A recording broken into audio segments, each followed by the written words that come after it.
You are listening to Theoretical Insights of D&D. Lord, give me a fireball! Screw how hot your skin is, my bars are hotter.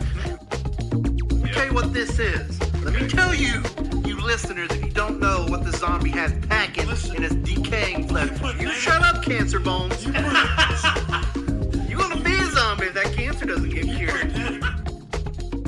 Hey guys, I'm Rob. And I'm Eric. And I'm Ducky. There it is. Welcome back to Theoretical Insights of D&D, where today we are covering the next 3 Barbarian subclasses. You expected me to say the last, but no, it's not the last, because when we get Tome of Heroes after we cover everything, we'll be coming back to them. Yeah, there's Why like don't we have one or it two now? more. Well, why aren't we doing them now? Because we're lazy. Fair. I mean, let's just be Yeah, honest. that's fair. We're leading off with the Path of Ancestors, and there's very, very few things written here. But with these, while other barbarians lose themselves to their fury, the Path of the Ancestors channels the power of the ancient spirits of a tribe through rage. When the rage takes you, the spirits of the ancient flow through your body, granting you their strength and wisdom. Barbarians on the Path of the Ancestors are often leaders or respected advisors, with the strength to bring greater tempers to heal. At 3rd level, you gain Wisdom of the Ancients. When you rage, the spirits of your ancestors inhabit your body and lend you their might. You have advantage on wisdom saving throws against spells and other magical effects. I mean, it's not bad, but It's not horrible. It could come in handy if you're doing a low level campaign. If you're doing something that's not going to go above 10th level, I think it would be handy for that. Yeah, because I mean, if there's an enemy cleric or anything like has access to spirit guardians, or if I'm not mistaken, is Dissonant Whispers a charisma save or a wisdom save? I do believe it is wisdom. Well, then you would have an advantage on that. So I mean, it's not useless, but it's nowhere near what we've seen from other subclasses, what they gain at 3rd level either. It's not giving 3 of your friends rage. It's not giving you resistance to every damage type except for psychic either. And that's when you just play a Kalistar and become resistant to everything. Yeah. At 6th level, you gain Spiritual Leader. You can cast Calm Emotions once. You regain the ability to do so when you finish a short or long rest, and the saved DC for this spell is 8 plus proficiency plus wisdom. Once again, let me look at calm emotions. You attempt to suppress strong emotions in a group of people. Each humanoid in a 20-foot radius sphere centered on a point you choose within range must make a charisma save. A creature can choose to fail this if it wishes. You can suppress any effect causing a target to be charmed or frightened. That's useful. Any suppressed when the spell ends and it lasts up to a minute with concentration, the effect resumes, provided it's a duration that hasn't expired. Alternatively, you can make a target indifferent about creatures of your choice that it's hostile toward. Oh, that's different. It ends if the target is attacked or harmed by a spell, or if it witnesses any of its friends being harmed. When the spell ends, the creature becomes hostile again unless the GM rules otherwise. I can see it being useful, but putting it on a barbarian subclass is just weird. Just a little bit, yeah. It's very situational that you would ever bring out calm emotions, and most of the time I've only ever seen it brought out as kind of a meme when the party's fighting with each other. Yeah. Like, that's pretty much it. That's about the only time I've ever seen it used, because realistically, like for instance in my game, there may be a total of 3 or 4 fights that are going to happen where calm emotions has like a 25% chance of doing you any good to avoid that fight. Otherwise, it's useless. Like, just being completely honest. It just doesn't make any sense as to why a barbarian, one who's filled with rage, would gain something like calm emotions. Like, it just doesn't make sense to me. No. It really goes counterintuitive of what the barbarian is meant to be. The barbarian is, raw physical channeling of rage, basically, and you're going to give them calm emotions. Like, this isn't like a diss or anything on Kobold Press, because I love a lot of their subclasses. I mean, I really do. I'm using the Tome of Heroes in my game. And, like, this is just doesn't feel logical from a story sense, even with having a leader. Like, it being like a leader barbarian, like, that doesn't really make sense that they would have calm emotions. I feel like you could have used that particular level add-on for something much better. Yeah, it's just, it would have made sense if there was a fighter subclass or any other class in the game, but it just does not it just doesn't match a barbarian. And that's, it's not a knock towards Kobold Press, because they've got some amazing things. But Mm-hmm. I think this is one of the few things to where I can say I don't like that. It just doesn't click in my head as to why it would be on a barbarian. At 10th level, you gain Wrath of the Ancients. While raging, your melee weapon attacks deal additional psychic damage equal to your wisdom modifier, minimum of 1. Once again, because you're a barbarian, unless you roll really, really well, you're going to put your highest 2 in strength and con, because that's what you need to be a barbarian. Yeah. It's just one of those things. Unfettered Soul at 14th level. While raging, you are under the effect of a freedom of movement spell. You don't need to concentrate to maintain this effect. Once again, okay, you're not affected by difficult terrain, and spells or other magical effects can neither reduce the target's speed nor cause the target to be paralyzed or restrained. Now, the paralyzed and restrained, very nice. I'm not going to lie. The paralyzed being pretty much immune to that while you're raging at 14th level, that's great. You can't be paralyzed, you can't be restrained. And sure, you don't have to worry about difficult terrain. That's a additive to where I can get behind. I appreciate it. It's not the greatest thing, but this subclass, I know we were talking about the what was it, the Frozen Herald, or what, Blizzard's Heart. When we were talking about the Blizzard's Heart, we said at the end of the day, even though this isn't giving you a whole lot, you're still a barbarian. The Path of the Ancestors, you may as well just be a straight barbarian without any subclass additives. Because until 14th level, I'm sorry, but the first one, great if it's going to be a 1st through 5th level game. The 3rd level, absolutely great. But the 6th, 10th, and 14th I can kind of get behind. But the 6th and 10th level, that's just weak. It's overly weak. Well, and also think about the type of monsters that you're going to be fighting at that level and how many of them have resistance to psychic damage. Yeah. Well, I mean, I guess it depends on what kind of campaign you're playing in, because really the only things that are going to have resistance or immunity to psychic damage is going to be constructs and a lot of the more powerful aberrations. Mm-hmm. But so if you were playing in something like my game, this guy would be okay. But something like in my game, where you're going to be dealing with a lot more like aberrations and like abominations and a lot of stuff like that. Like, psychic damage at that level, like that little bit of additional psychic damage isn't going to do anything for your like a character in my type of game, because I like aberrations. I like my favorite D&D monster are mind flayers still.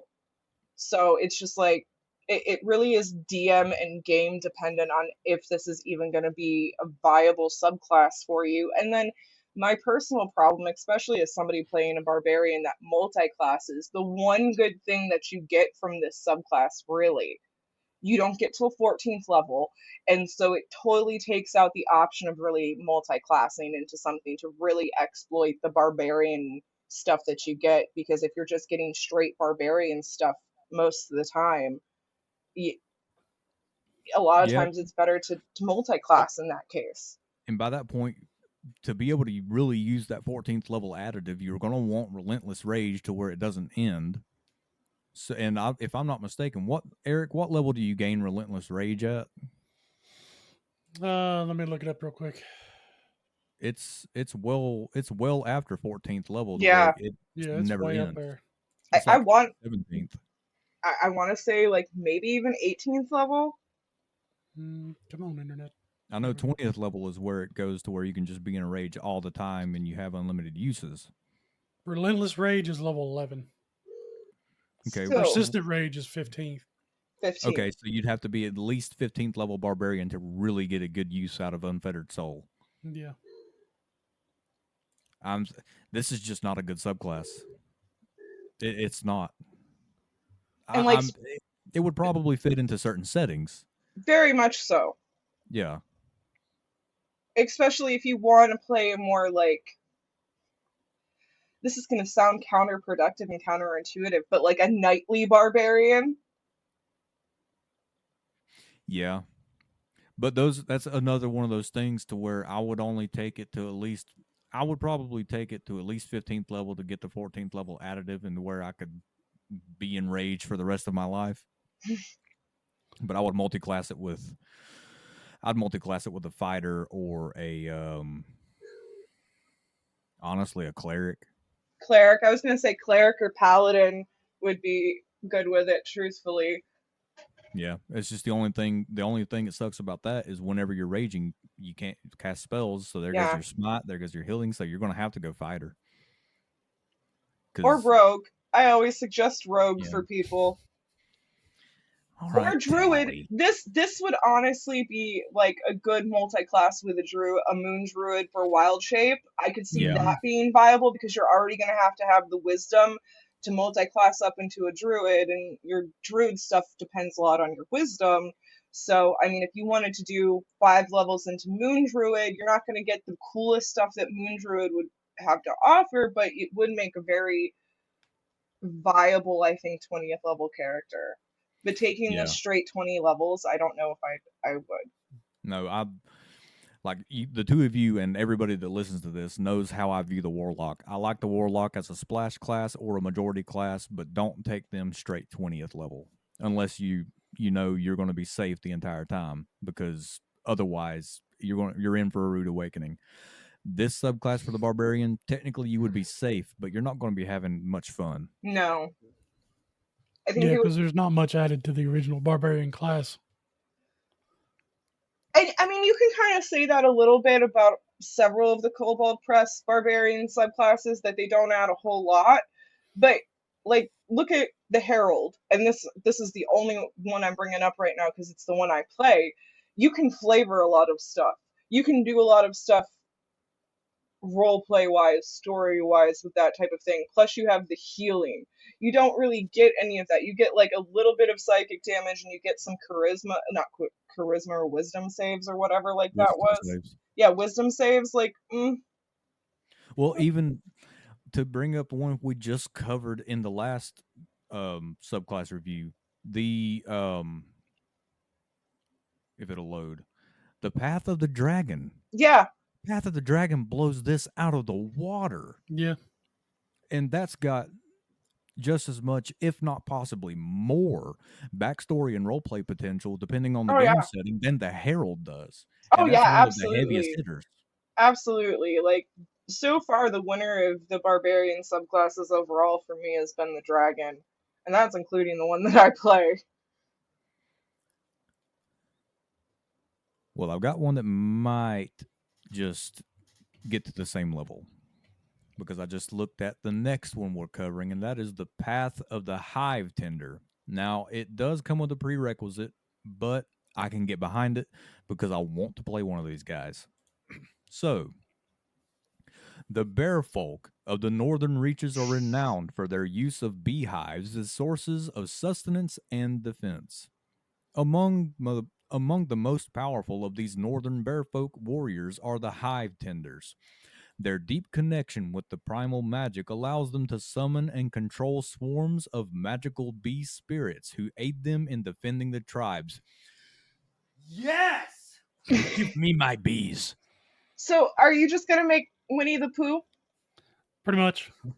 I get to where I'm going from where I've been. Winnie the Pooh with anger issues. Dude, I'm all about this. Now, the restriction. You can choose this barbarian primal path only if you're a bear folk. I get it. I'm fine with that. I would be more than happy to play a bear folk. Well, look at who you play in Tekken. I'm a Kuma main, yes. But Eddie Gordo has been released. I'm capoeiraing the crap out of people right now.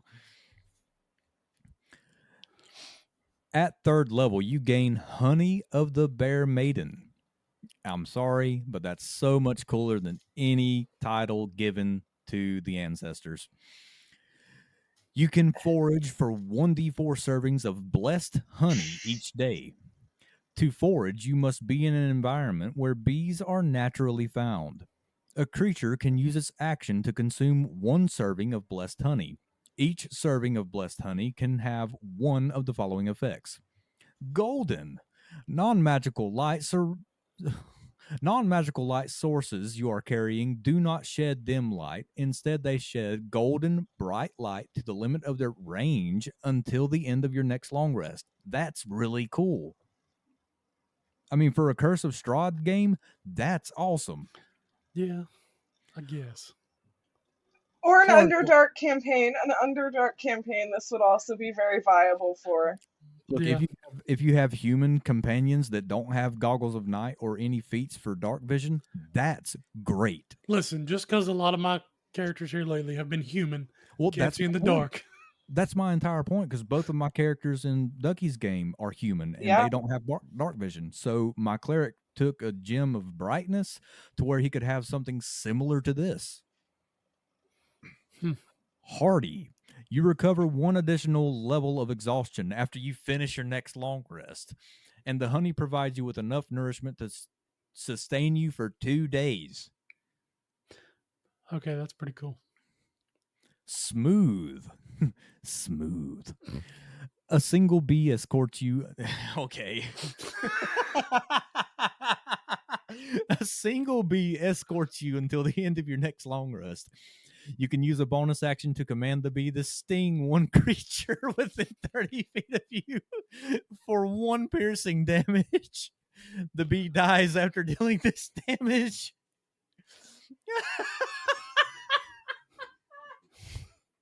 You know, I'm getting flashbacks of this.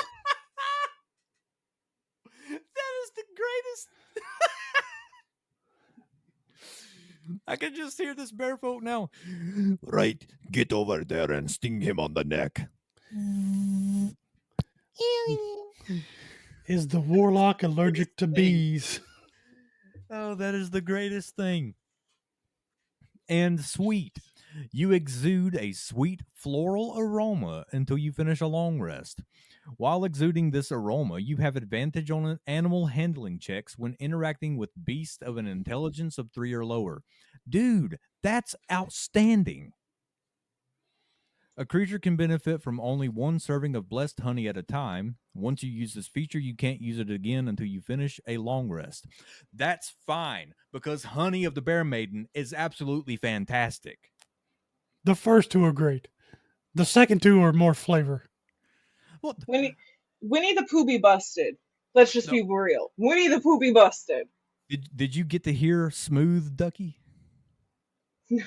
You get a bee companion, okay? Yes. A single bee escorts you until the end of your next long rest, and you can use a bonus action to command the bee to sting 1 creature within 30 feet of you for 1 piercing damage. Hold on. Then Hold the on. bee dies. Hold on. It's great. Hold on.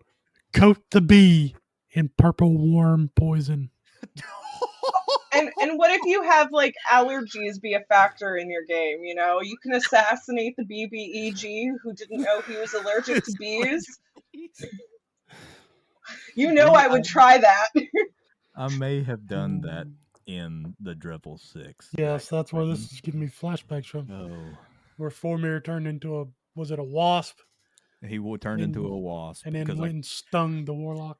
I put a yeah. cheeky little thing in there when writing it because I could not remember how that fight went. So I said that Formir just wild shaped into a wasp and stung the evil druid on the neck, and he turned out to be allergic to bees, and he hyper asphyxiated and he died. Savage.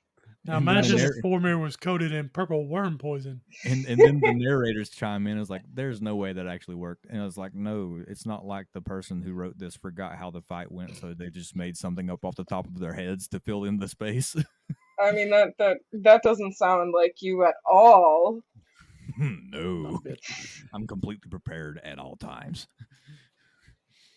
Also, at third level, you gain Raging Swarm. Magical bee spirits appear within 5 feet of you when you rage. The bees can't be targeted by attacks, spells, or effects, and they vanish when your rage ends. As a bonus action, you can command the bee spirits, to swarm around a single creature within 60 feet of you. The bee spirits return to you at the start of your next turn. While the bee spirits are swarming the target, it has disadvantage on ranged weapon attack rolls, and the target can cast.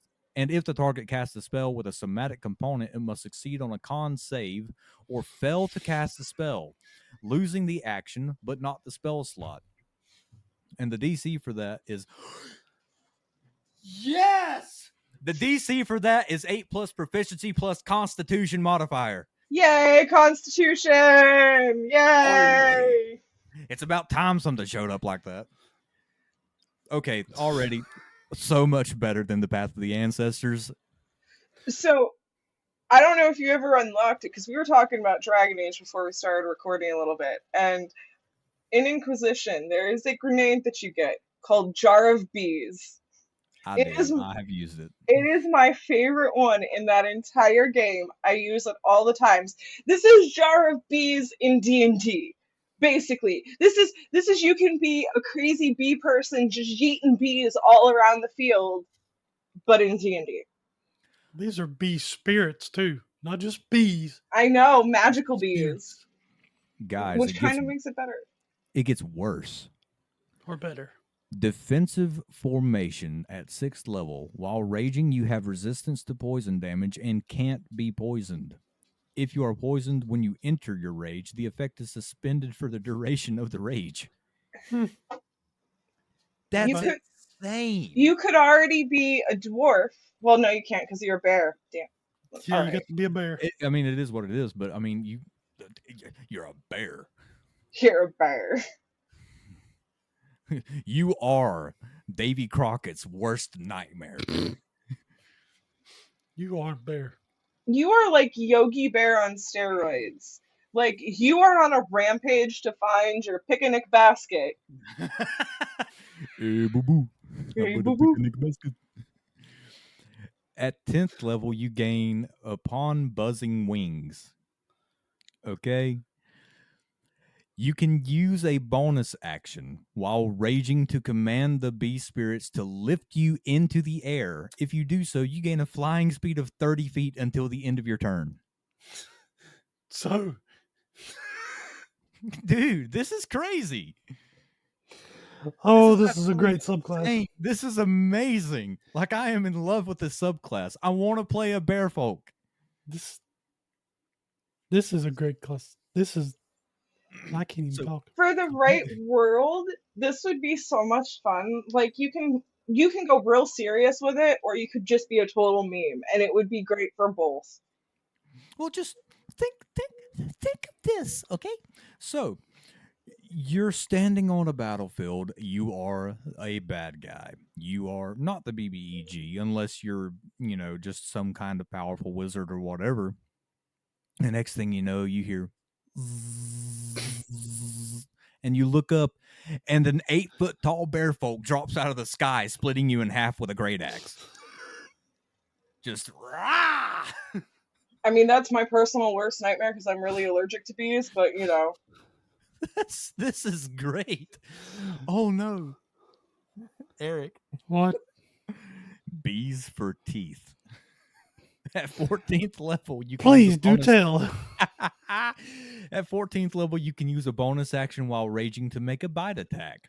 This attack counts as magical for the purpose of overcoming resistance and immunity to non-magical attacks and damage. A creature damaged by this attack must succeed on a Constitution saving throw or be poisoned until the end of its next turn. The DC is 8 plus proficiency plus your con mod. I mean, con mod again is nice. Well, even being poisoned. I mean, there's some stuff out there that are immune to the poison condition, but that's disadvantage on attacks and all like skill checks. Mhm. That's great. And this is a bonus action.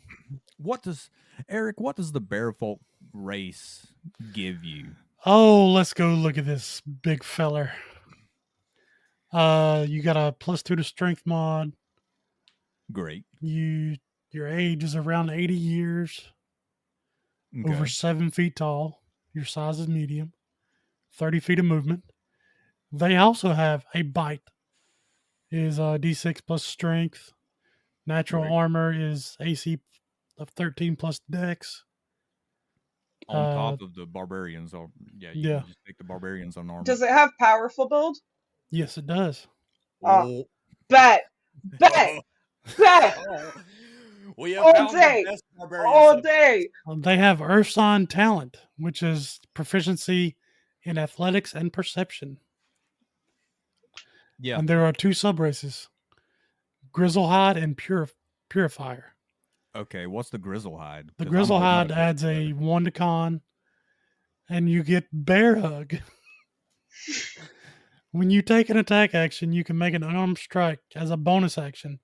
If you hit, you can grapple the target in addition to dealing damage to it. Yes. You can use it equal to your con modifier, Yes. and you have resistant to cold damage. Absolutely. The Purifier is a wisdom +1. They have Nature's Gift. You know a cantrip of your choice from the Druid spell list. And they have Stalwart Will. When you make an intelligence, wisdom, or charisma saving throw, you can roll a d4 to add to the result. That's and you can pretty only use good. that once per short or long rest. Take Thorn Whip, Yes.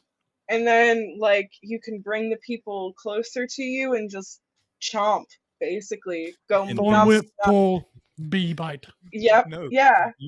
You bonus action rage at the next turn. Okay, so you thorn whip to bring them closer. Then you bonus action rage. You go up and attack. They try to run. You miss your opportunity to attack. It's like no big deal. Bonus action. Bees do my bidding. Fly, my pretties. You want to run from me? Oh no! Bees! It's. Oh no! No! Not the bees! Not the bees! They're in my eyes. It's also just like the role play potential with having this type Yes. of character in a party. Like it could be so funny because does the bear speak? Do they not speak? Are they a silent companion, basically? You can read and write common and either northern or umbral. Here's what you do. You do a multi-class of a hive tender barbarian with a with some kind of druid. It doesn't matter what. You could do moon if you wanted to, but Moon Druid would be wild shaping into a bear as a bear folk would be freaking hilarious. no, but if you're a bear folk, can you wild shape into like a human?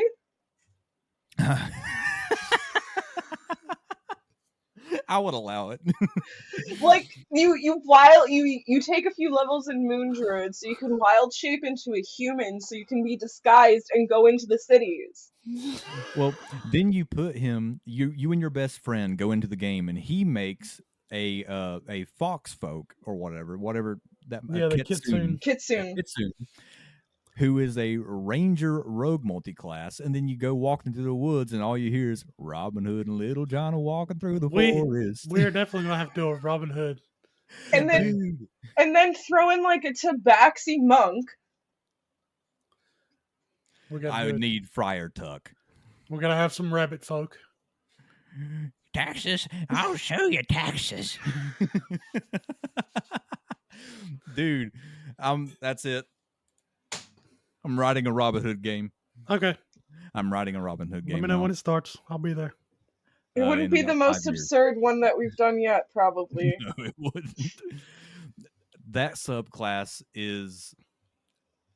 I'm not going to say outperform because it's not getting the stuff that Path of the Dragon or Herald does, but I will say, as far as flavor and the fun you can have with them, the Oh, yeah, Hive this is Tender my so favorite. far is the best.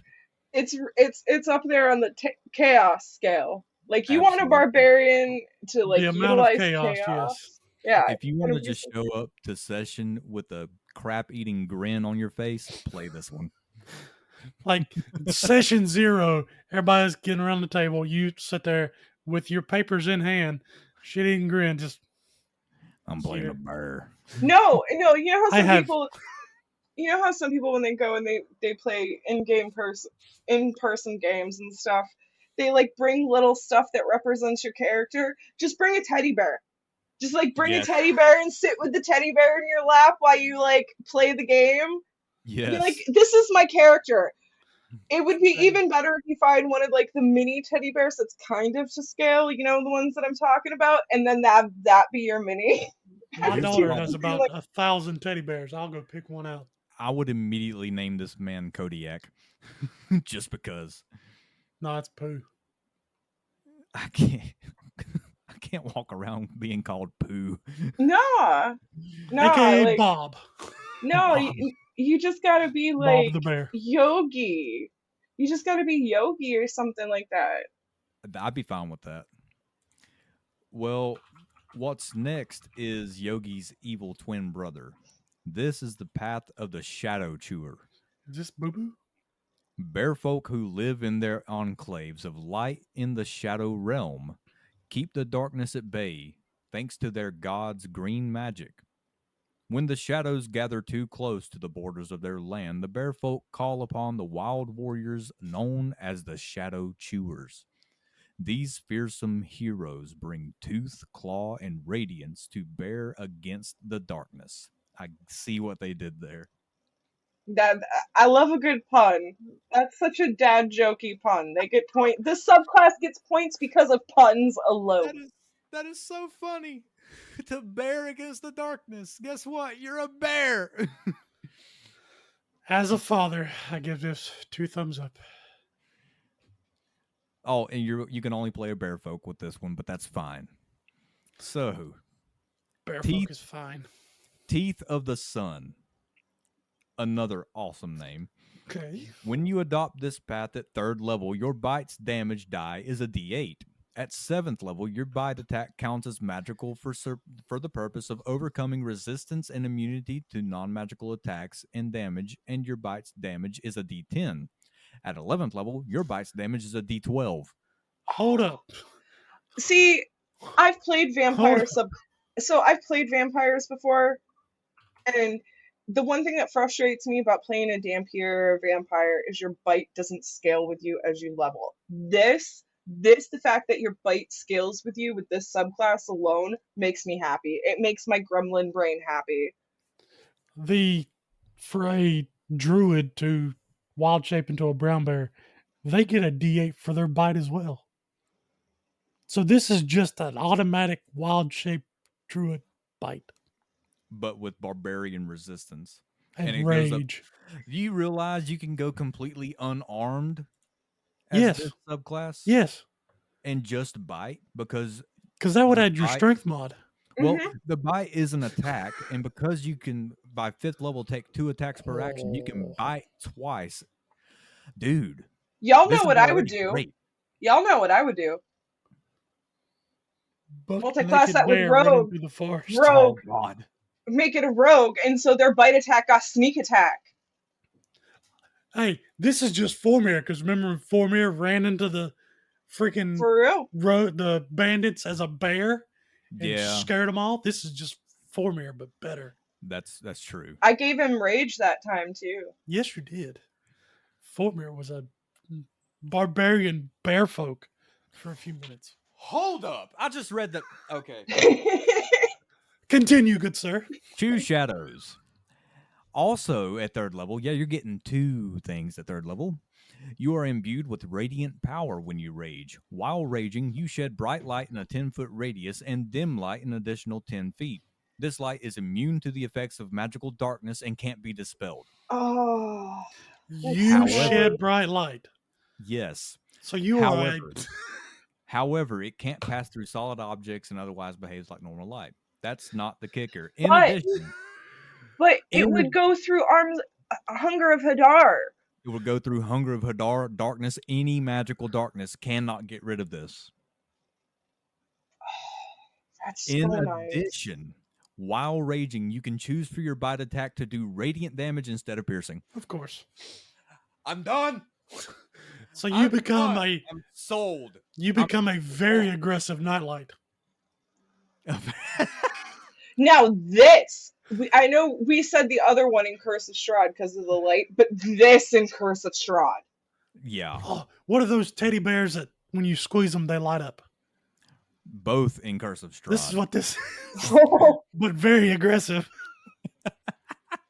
Both This of is these in insane. Curse of Strahd. I wish We're that gonna on have- only one DM. Our good friend Rob. No, not Rob. I wouldn't do this to Rob. That would be too cruel for Rob. Oh, I would. Divine Sustenance. I'm ignoring that. Divine Sustenance. At 6th level, each creature of your choice, including yourself, in the light shed by your Choose Shadows features, regains HP equal to half your barbarian level. This feature can restore a creature to no more than half its hit point maximum, and you can use this ability once per rage. So it's kind of like the Herald again. Yeah, except at 20th level, it's not quite as good as the Herald, I don't think, because the Herald can heal you back up to max. But once you get to 20th level and you can just rage no matter what, this is another support barbarian who's biting for radiant damage. A D8 radiant damage. That's the literal meaning of taste the sun. I mean, it's hard. You could go really interesting with it, even though it's shadow, like shadow chewer or whatever. But it makes sense if you're doing radiant damage that you're literally like eating the shadows and the darkness and stuff like that. It would be really cool because it sounds like it would have been a subclass for me and my I like to play eldritch horrors basically. But no, it turns out to be like it would be really good for any campaign in my opinion that you're dealing with a lot of undead. Yeah. Yeah. I seriously think this could fit into just about literally any campaign. Watching a bear As long as the bear literally falls chew for through a horde of zombies with radiant damage. Oh. Get one of these in Spelljammer. There's Yeah. dark Oh. space. Oh, So you get This would be that divine sustenance at level 6. this would actually make because I like Spelljammer. Yeah. This would make sense with Spelljammer and like a bunch of different things being out in like the multiverse and all of that because you've got like all sorts of like gelatin ooze people and stuff. You could really flavor this. Like you could flavor it with like you could make a gummy bear more or less if you combined like the gelatin oozy people. What are they called? I don't know. I didn't really. Like I said, I'm not really big into the space stuff, so I didn't read a whole lot about Spelljammer. But I've got them pictured in my head. I just can't remember what they're called. I know because Charlie Penguin Zero, he has an actual play and he's playing basically one of these, like what I'm thinking. Like he's basically a gummy bear. Plasmoids. Plasmoid, yeah. You Yeah. cross this with a plasmoid, like let's say you have a half bear folk, half plasmoid, and then you basically have a Oh. gummy That would be bear, and then terrifying. give them the shadow chewer. You have a gummy bear running around, like numbing, making radiant damage, and just chewing all the undead up as like. And then in the background, because it's my kid's favorite song, all I can hear is "I'm a gummy bear," just like. It's just a bear folk that lost all its teeth. It goes around gumming people to death. It's a old bear folk. Like, how old Like could they get to? leave it to me to 80 like turn years. this into a meme. Oh, I expect nothing less. But I have a question before I read Emboldening Light, another hmm awesome name. When you are, okay, say you have this guy in your party, another player is playing this, hmm and nobody else is playing another frontline melee build. You're like, okay, well, I don't want this guy to be the only one. What are you bringing to back him up? A hive tender. Me? Honestly? Do you want my like min max answer, or do you want me who genuinely usually plays the same thing? Both. Okay, so normally I would honestly just bring a sorcerer of some kind. Because twin spelled haste. Yeah. Hold on. No, Or I had no idea. or war cleric, and then you give them the divine your Divine strike. divine strike, Or and guided then they strike, sorry. yeah, and then guided strike, and then they get the +10 to hit with that damage. At 10th level, with Emboldening Light, you and friendly creatures in the bright light, shed by your Choose Shadows feature, are immune to the Frighten condition. And when you hit 18th level, this benefit extends to friendly creatures in both the bright and dim light. That's 20 feet of fear immunity at 18th level. Great against dragons. Yeah, for real. Anything with a AoE fear effect. But you think if you're within 20 feet of this guy, the dual casting haste, you're not afraid. Your hive tender, not afraid. Your paladin, not afraid. Even your fighter, anything. That's really good. And the only reason I say it's really good because realistically, it's not. It's very situational. It kind of can be compared to some of the stuff that we were seeing from the ancestors, to where I can see where it can be useful. I can see where it can be useless because you might not ever get to use it and stuff like that. But look at everything else this subclass has already gotten. I mean, as What were they far going to as do at 10th level to make it to where it wasn't absolutely busted? okay, but here's my argument of why it is actually pretty good. Imagine this with a because you brought it up, a paladin and a fighter, Yeah. and then that's your front line, and then you maybe have a pretty caster heavy party in the rest of it, people with low ACs, wizards, sorcerers, whatever. You have the people that are up front most likely to get caught in those AoE effects of fear, not rolling at disadvantage because they're immune to that fear. And we just had a fight not dissimilar to this in our campaign. And what really messed us up was when we were rolling at disadvantage because of Yeah. different fear effects or poison. And so being Yep. able to negate that, this is handy for high level stuff because a lot of those high level like ancient dragons or something like that are going to be able to do fear. And even if you're playing against a sorcerer, like Yeah. an evil sorcerer, fear is always a good spell to have. And Or even, if I'm not mistaken, dissonant whispers, do they become yeah, feared from that as well? There you yeah. go. So it would That's crazy. basically this ability with your subclass negates the effectiveness of a lot of stuff. Okay.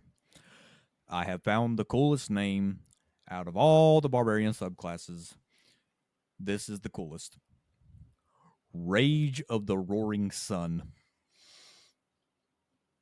How can that not be good? So Pretty holy good. heartburn. Hi, Jeez. I'm Larry the Cable Guy for Prilosec OTC. I mean, that's kind of what it sounds like to me. You got some like holy heartburn there. That's Smokey the Bear. Only you can prevent heartburn. At 14th level, each creature of your choice in the light shed by your Choose Shadows feature takes radiant damage equal to half your barbarian level, and you can use it once per rage. By 20th level, to where you can rage and end and rage and end and rage and end, that's 10 damage. That's straight 10 radiant damage. No save. Now, the only thing is if they're immune resistant, then sure, but that's still straight 10 damage guaranteed, because you're not guaranteed to hit with an attack. They're not guaranteed to, your cleric is not guaranteed to hit with guiding bolt at 9th level to do that massive damage.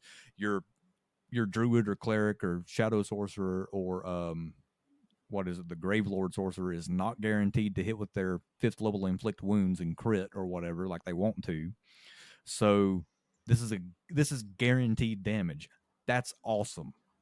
But also, if you're going using Curse of Strahd as an example, because it's a very undead heavy campaign, a lot of people know this in endgame Curse of Strahd.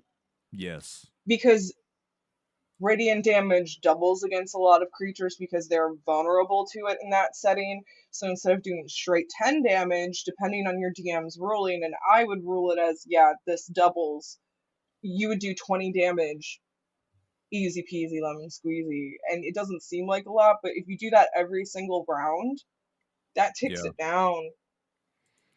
That's very true. Those are the 6 barbarian subclasses we've got. What do you got, Eric? Hear me out on this Shadow Chewer. Okay. Since it's biting people for its attack. Yeah. Can we have it be a mount? I mean, I guess that would be more up to the person playing it, but I don't see, like, if you have a gnome in your party, why it wouldn't be A usable as a halfling? mount. Halfling or gnome, like the Cavalier or somebody like that. The gnome cavalier. Dude. He just uses the barbarian as his mount. Yes. I'm sold. That's fantastic.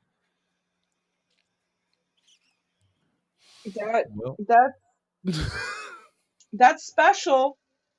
It's definitely special.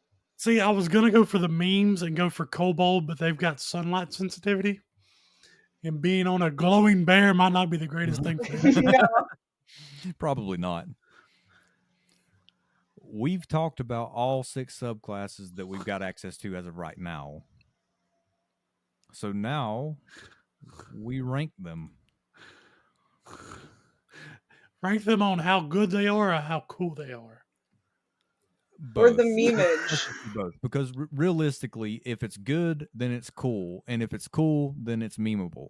So I think if you tick all 3 boxes, and I got a feeling we're gonna have the same 3, most likely. As the best class, as the best subrace, probably. Yeah. So starting at number 3, Eric, what's your 3rd favorite? Oh, God. Don't let me down. I would say can we go top 5, but there's only 6 of them. I'll tell you what. I'll give you top 4. Top 4. What's your 4th favorite? Give me Harold for 4th favorite. Wow, that low on the totem pole. I can see the glare from the other side. I'm offended. I'm offended. This is the face of offense.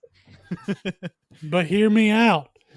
The other 2 out of the 3 can be bears that have bees and bite you with radiant damage up to a D12. I mean, infinite healing.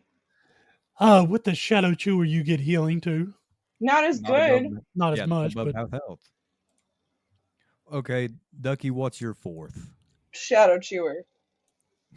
She said, "Screw Eric."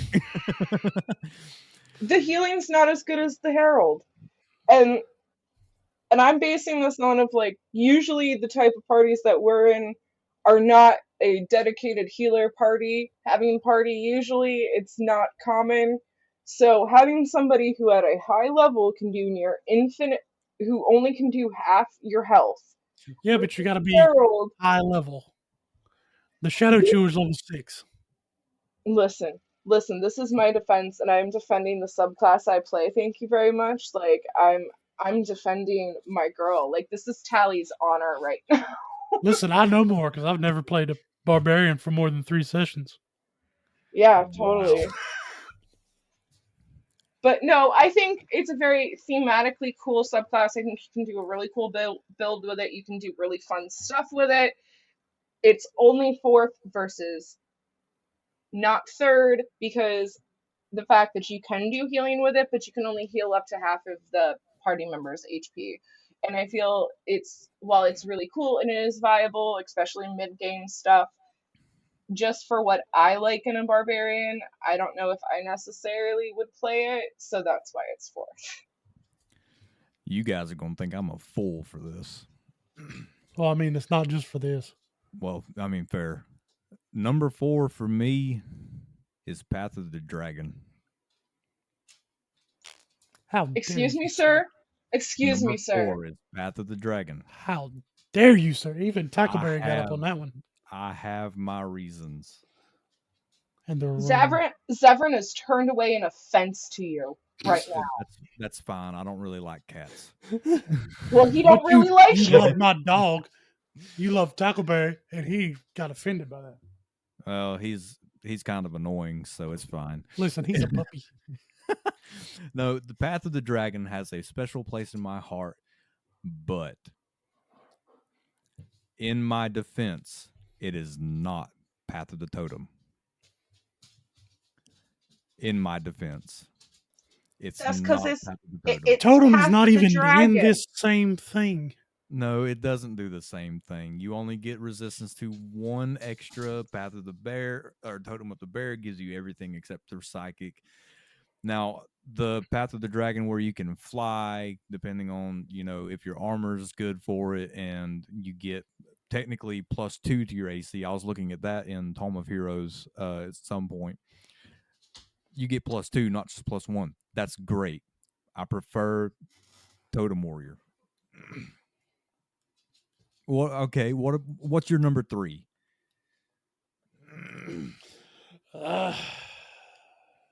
Number 3 would probably have to go to Hive Tender. Really? It's good, but it's more of a meme. No, it's not more of a meme. Yes, it dude. is.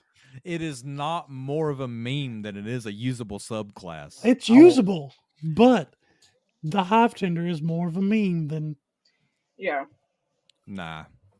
I could go in as a Hive Tender and completely derail just about any game that I wanted to take it into. As long as they're allergic to bees. That's No, it because doesn't matter if they're allergic to bees. you're you. That's fair, which is why we have our own list ratings, Duck. So, speaking of which, Duck, what's your number 3? It's also the Hive Tender. Because I it's hate you. memes. Thank It's you. memes. And y'all know me. I love me a good meme. I love a good meme character. I keep threatening to bring in Shrek if he kills my girl. But like Hive Tender to me, it's very cool. It is a viable game build for an entire game. It's a solid class, but, and this is the big but of it, it's race locked. You are limited to that. Bearfolk could possibly not fit into your setting, like with my game, where this would absolutely not fit in at all. So the types of games that you can use it are very limited. You also then have to convince your DM to not only let you play a third-party race, but a third-party barbarian class that gives you all this very broken stuff. If you are playing something that is specifically designed with this class in mind, have fun with it. Have a great time. It's going to be a blast. I know it is. Look, you are talking to the in real life bard with like a +11 to persuasion. Okay, so I could find a way. You are a fledgling bard. Thank you very much. Okay, yeah, I'm not professional yet, but one day I You might. have only performed in a few taverns. Hey, yeah, it's not even a few. I've only performed in 2. Exactly. Well, no, I performed in one tavern. The other one was just in the middle of a field. Hear me out. Being you having a plus 11 to persuasion or whatever, The cornstalks loved me. like the class is just very limited. It's the same thing with the Shadow Chewer. The class build potentials that you can do with it are limited. I I personally am not fan of race locked subclasses. I don't really enjoy that because you could do cool builds and almost optimize the subclass better with other races.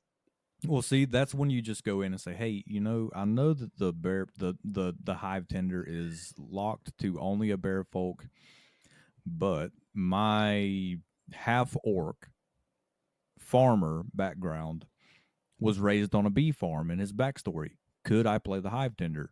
And if the DM's cool with it, sure, be a hive tender as a half orc. You have the half orc tusks, the bite will make sense.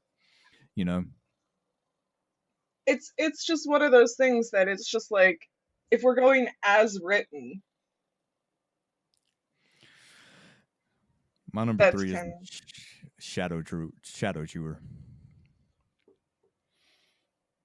Sir, your entire list is wrong. yeah. No, it's not. It's not. I'm just saying. Look, I am one of the co-founders of this podcast, and we coined this term a long time ago. We're right 90% of the time. The other 10% are just people being confused. And you two are obviously confused. Maybe, but you're still wrong. Or Well, I'm the one who plays Barbarian every week, and maybe I'm right. nah, it's impossible. Okay. It's impossible. Okay. What's your- Between his 21 AC and your busted characters, see what happens. See what happens session 1. No, You're it's gonna be a- having me gun into TPK the entire party. I'm just gonna leave the ladies alive. It's like a and leave 23 AC because I've got a shield. I know. That's fine. I'll just come back as a Kunari hive tender. I would not allow that under any circumstances. What's your number 2, Eric? Number 2 would probably have to be the Shadow Chewer. Only because it's race locked. Well, see, I'm fine with kind of flip-flopping between 2 and 3 with Shadow Chewer. Because it's good. It's good, and it's not just a meme like the Hive Tender. The hive tender is not just a meme, but okay. It is a good meme, but it is just a meme. Yeah, Barbarian with flying speed because of magic bees is just a meme. Exactly. Winnie the Pooh would be so disappointed in you. Listen, I watched Winnie the Pooh growing up for years. You'll be all right. It's still great. What about you, Duck? What's your number 2? She's got freaking Eeyore. Hey, don't be dissing Eeyore. I love Eeyore's my dude. My number 2, and it pains me to say this, that I am not number 1. But Path of the Herald. It's a number 2 just because, in my opinion, it's not as strong as Path of the Dragon, which is my number 1, and we also know my love of all things dragons. But you heard it here first, folks. Ducky says that the Path of the Herald sucks. It doesn't. It's suck. a loser. It doesn't suck. What is second place? The first loser. Listen. If I could have gotten away with playing Path of the Dragon in Rob's game, I absolutely would have played Path of the Dragon. But I could not. So I did not even bother asking. So I picked the next best option, which was Path of the Herald, which is very viable, which I think because of the healing and the additional skill abilities you get, being able to give rage to your fellow companions is also just so much fun because you can include them on the half damage. Yeah, you can include them in the half damage. And if you have a druid who wild shapes, giving rage to a bear is just satisfying as a That player. was a peak moment. Thank you. I mean, I'm not gonna lie. My number 2 is Path of the Herald too. is I really mean, strong. yeah. Well, we already know Duck's number one. What's your number one, Eric? Dragon. Yeah, you guys are wrong. No, we're No. not. Number one is Hive Tender. Of course he'd say that because he Number wants one it is for the Hive Tender. memes. He wants. No, it's not just for the memes. The honey of the bear maiden is great. Raging Swarm to be able to go and send up to 60 feet away as a bonus action your bees to give them disadvantage on ranged weapon attack rolls. And if they try to cast a spell, they have to succeed a con save based on 8+ proficiency plus your con, in which Only you're already gonna against have a high somatic. con. Every spell just about has the somatic component. Unless then. you are up against a sorcerer with subtle spell. Yes. Well, I mean, Sorcerer even supremacy. Here we go. still, in that case, you just get close and bite you. With bees. No. But if you get close enough, if any of my sorcerers will have inflict wounds.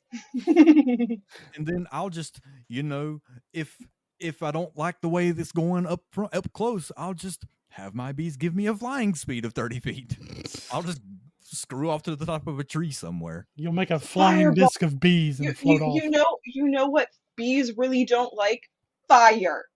Oh, the bees can't be targeted by attacks, spells, or effects. So bye. It doesn't matter. It doesn't matter. It's still if you're gonna like throw a big fireball at the bee barbarian. Throw a torch believe- at the bear. We have Path of the Dragon that basically turns you more or less slowly into a badass dragon fighter. And you're going with the meme Winnie the Pooh with his honey as being the superior class. I'm just like, yes. I'll tell you what. Mm. You build your Path of the Dragon. I'll build my Hive Tender, and I guarantee you, I outperform Path of the Dragon every round. You can't fly away from Path of the Dragon. Yeah, you can't fly away from Path of the Dragon. I got wings, Mofo.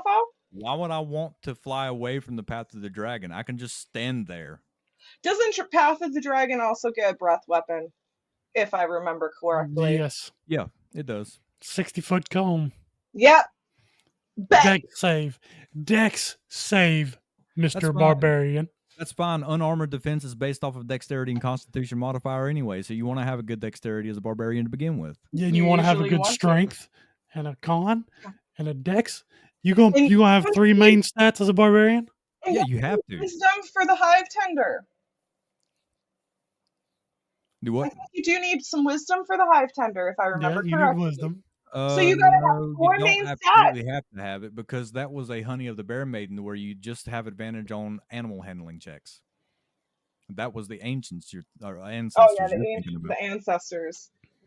But still, it's like Path of the Dragon gives you so much. So much. You can do such a broken build with that. We saw it last episode that we covered it. I know that. Eric did. But like, I cannot believe you are arguing Winnie the Pooh Barbarian. That's because I know for a fact that I could take, personally, I could take this and make it possibly the scariest player character to walk upon the face of any game. Well, you build one, and Duck, you build a dragon, and we'll fight them. I mean, I'm down. I'm down for that. I'm fine with that. I play a barbarian every week anyways. I'm very familiar with the subclass, the class in general. I'm confident in my barbarian skills. I mean, I spend every week beating the crap out of Duck's character. What's another? He's laughing. He's laughing because my game hasn't started yet. He's laughing in fear. He should be laughing in fear. He should be laughing in abject horror. You've looked at my character sheets since I put the stuff on them, right?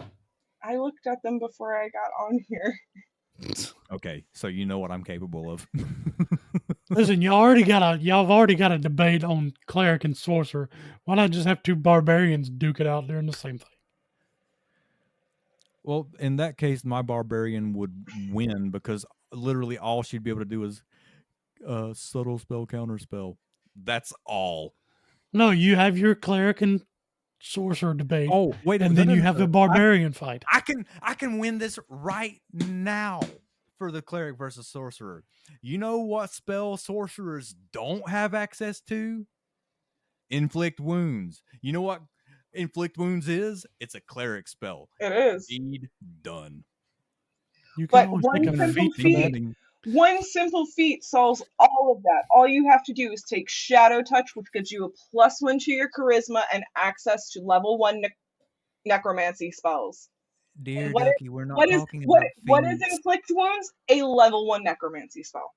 Yeah, but we're not talking about feats. We're talking about the sorcerer and the cleric.